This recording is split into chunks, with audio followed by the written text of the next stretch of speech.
আরে তুই এত খেলতে পারো? এই শামীম ওসমান, তুই বোরকা পরিয়ে পলাই যাস কা?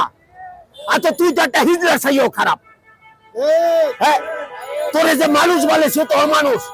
আরে আমি যদি সন্তান হই, আমি যদি ভালো হই, আমার বাপ যদি ভালো হয়, আমার মা যদি ভালো হয়, আমার সন্তান যদি ভালো হয়, তাহলে আমার বাংলাদেশ থেকে পলাইতে হবে না, তাও বোরকা পরিয়ে পলাইতে হবে কা? ওবায়দুল কাদের সাহেব বলছিল, মির্জা ফখরুল ইসলাম স্যারকে বলছিল যে ফখরুল, আমার যদি পলাইতে হয় তাহলে আপনার বাড়িতেই পলাবো। আরে বেটা, বড় বড় কথা বলিস, তোর হাড়ে কি শক্তি আছে?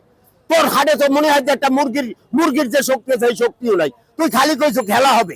আরে কার লগে খেলাবি? তুই সামান্য একটা রিক্সাওয়ালার সাথে খেলাবার মতো ক্ষমতা রাখো? আই একটা রিক্সাওয়ালার সাথে খেলাই দেখ না, তুমি মাঠে কয় মিনিট টেকতে পারো? একটা রিক্সাওয়ালা, আমি যদি মনে করি তোর লগে খেলাইতে গেলে আমি নর্মাল 15 মিনিট তোর লগে টেক আপ দিতে পারবো।